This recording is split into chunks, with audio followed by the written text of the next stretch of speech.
Okay, so here we go. It's Hashem. We are at Parshas Chukas-Balak. Here, still in Chutz Laretz, and I want to start with Parshas Balak and then actually make our way back to Parshas Chukas. So Parshas Balak begins telling us about Balak ben Sipor.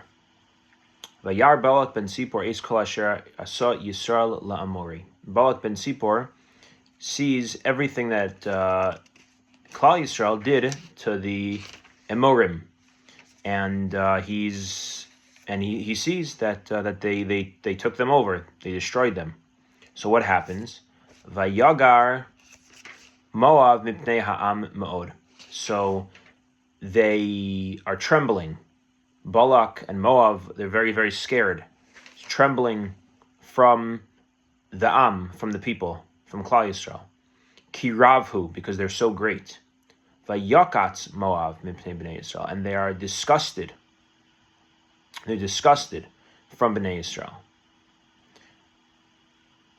So this opening of the parsha really speaks to the heart of something so relevant to each and every one of us, maybe even on a daily basis, for sure on a very consistent basis.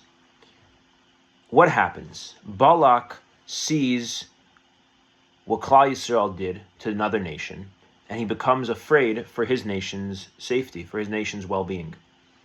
And so then what does he try to do? He becomes disgusted by them. And what does he try to do? He tries to take them down, to curse them.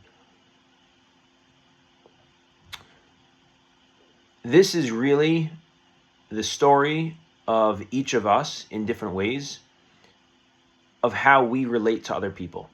The Torah is telling us here in these two psukim such a profound psychological insight that most of us, self included, do not want to reckon with, do not want to really see, which is as follows. When something disgusts us, when there is something that we want to destroy, something that we feel hatred towards, underneath that is fear and the feeling of feeling threatened.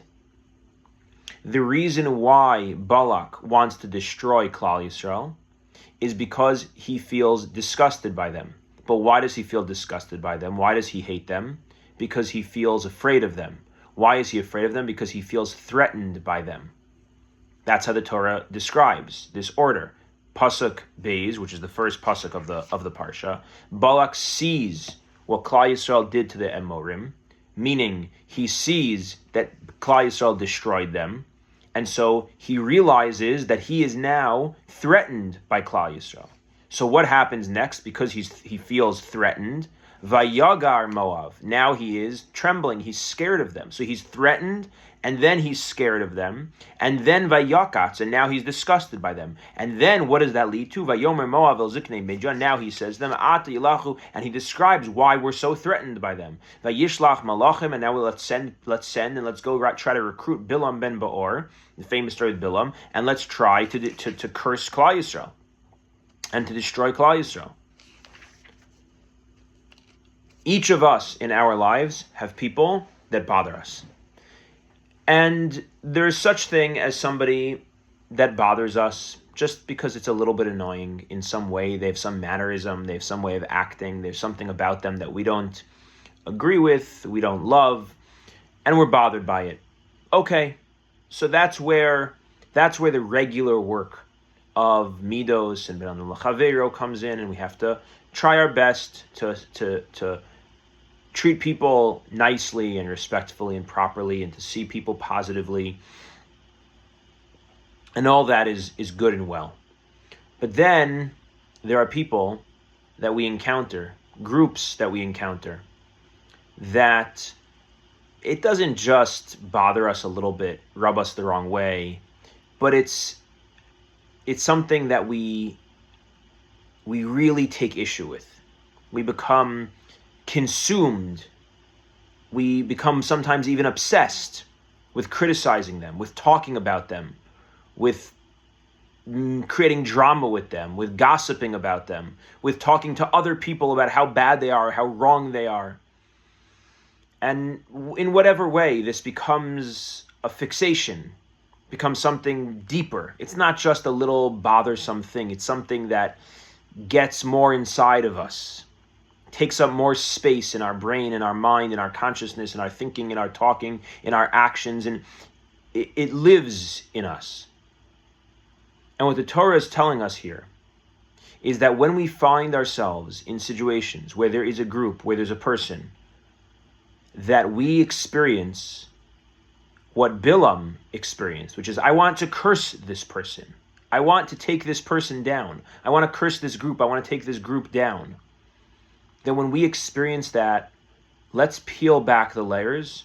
And the Torah is telling us that you will find, when you peel back the layer of why you are so consumed, so obsessed with all your negativity towards this person or this group, if you open that up, you look under the hood, what you'll find is fear, your own fear. And when you look deeper into the fear, you'll find that it's because you feel threatened by them. There's something you feel threatened by. People like to say that we hate that which that which is different than us, or we are afraid of people or groups that are different than us. I don't think that's exactly accurate. I think there's a little bit more nuance involved. We're not necessarily afraid of difference. We're afraid of difference that makes us feel threatened. I think every person, every one of us, has people or has groups in their lives that are very different than them. And when we think about or we encounter those groups, we actually feel an affinity towards them. We feel love, we feel respect, we feel very comfortable with them. We can interact with them. They're very different than us. For some people, it's the groups, just to use this version of the landscape, I guess. For some people, it's the groups that are more to the left of them. They feel very comfortable. They don't have judgment of that. But the people that are to the right of them, they feel very critical, very judgmental of them. And for another person, it's the exact opposite. Groups that are to the right of them, they feel very comfortable, very fine, very at ease. But people to the left of them, they feel very critical, very judgmental.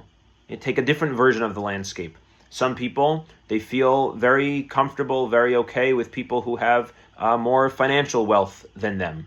But people who have less, people who live a more simple lifestyle, they feel critical or judgmental of. And then another person, it's vice versa.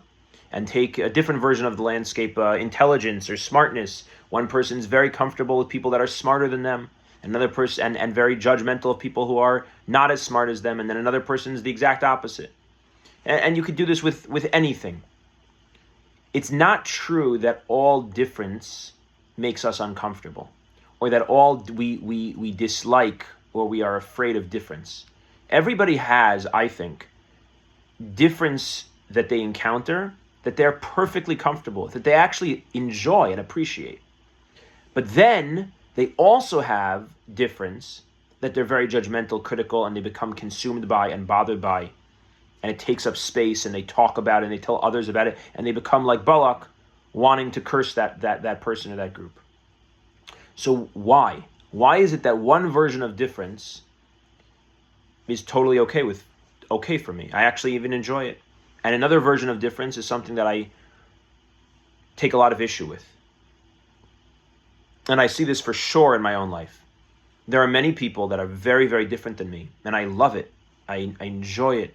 It's great.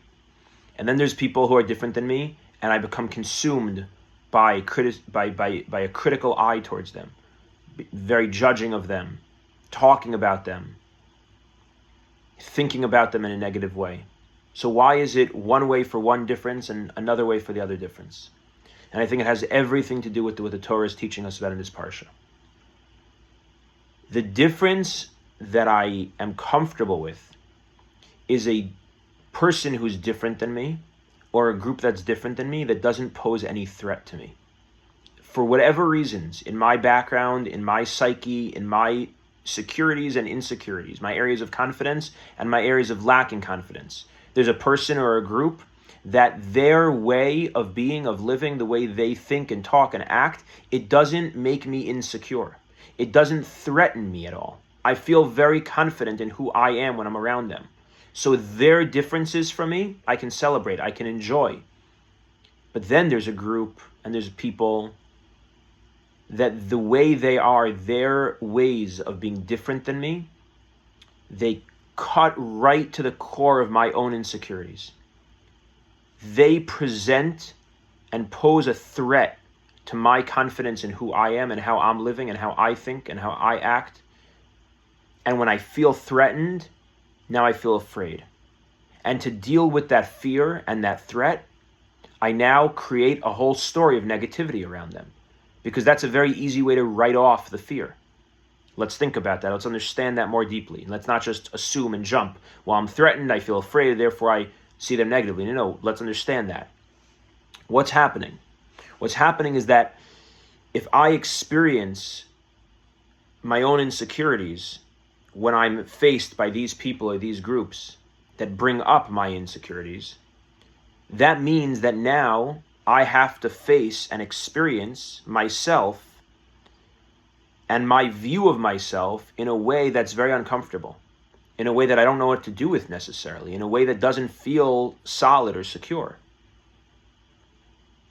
And that's a space, that's an experience that I and many of us try to avoid.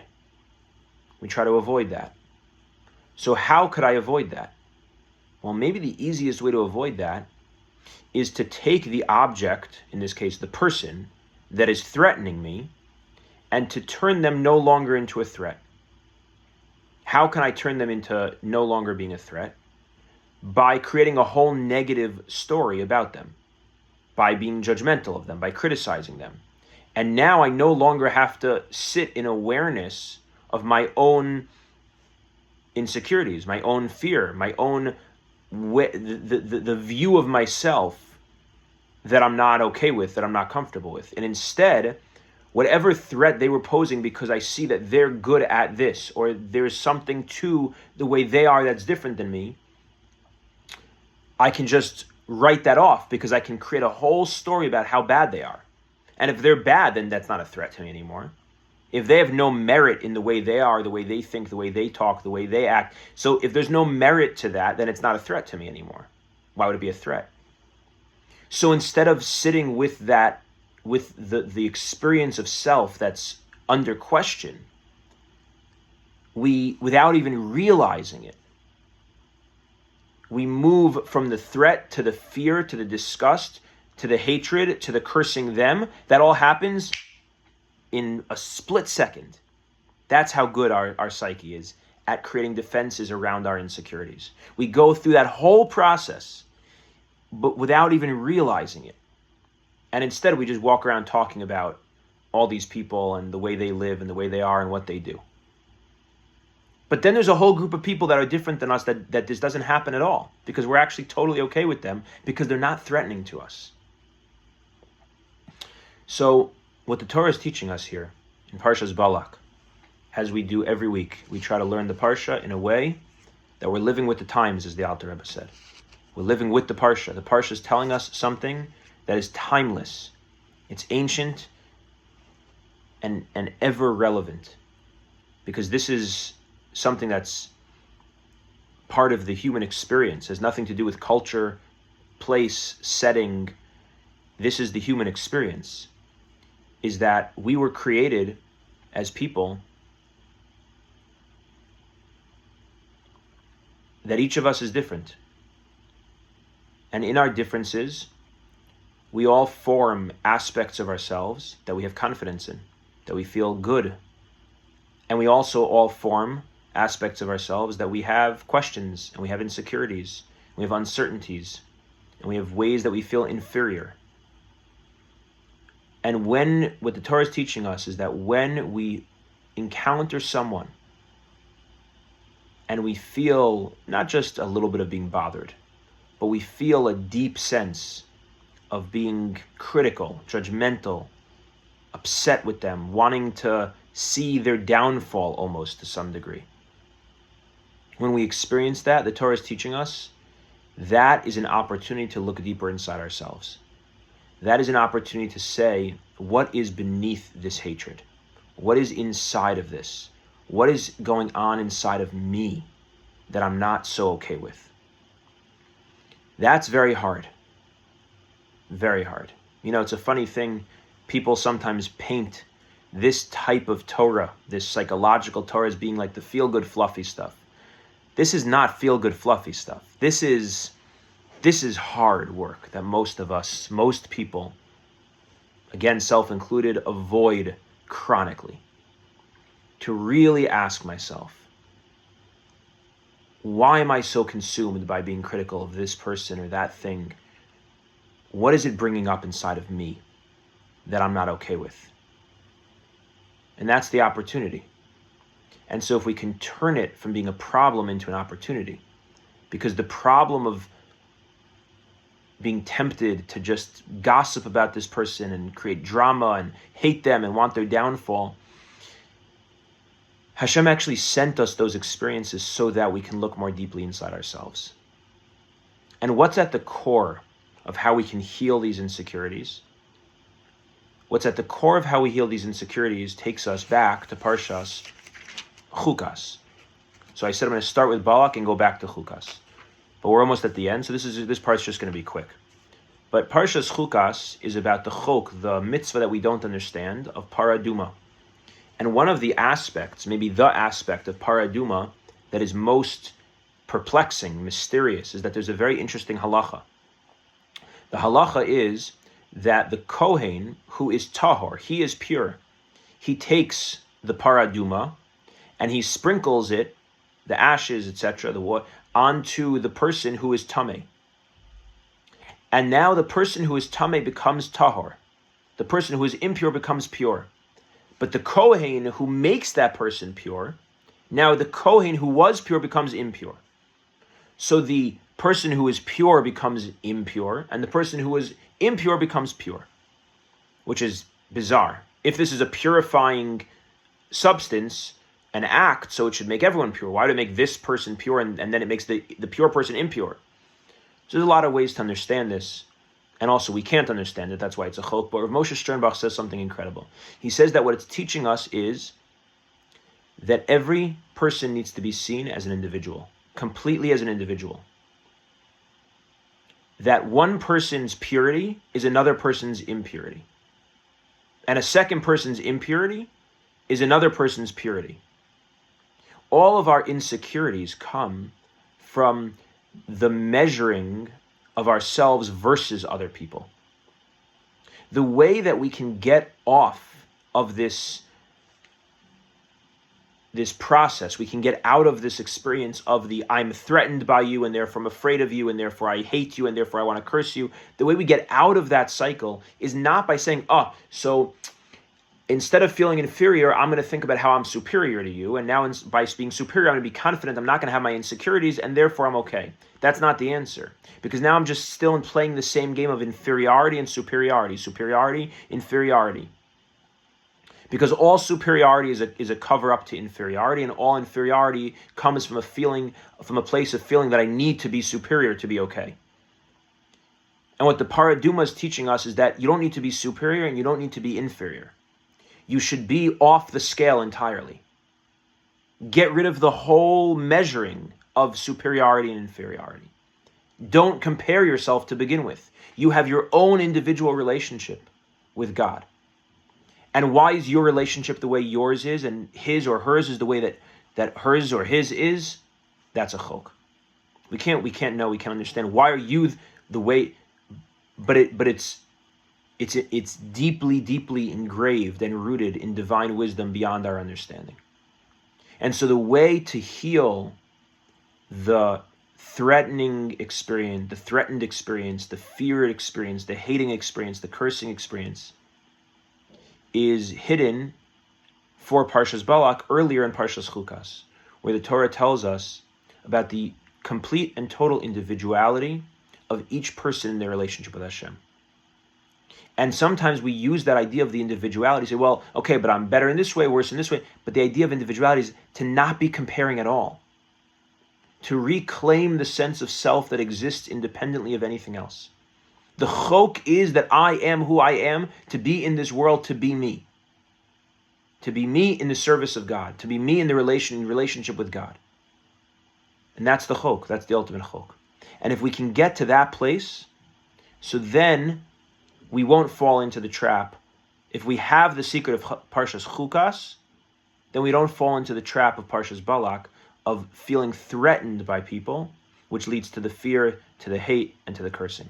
Hashem should help us that we could be able to see each other positively, because really we could see ourselves positively by seeing our own individuality, the chok of who we are, that is rooted in the deepest place of the ultimate love and wisdom of HaKadosh Baruch Hu, creating me, creating you, to be exactly who we are in His service, individually, uniquely, and each one of us in that way. Have a great Shabbos.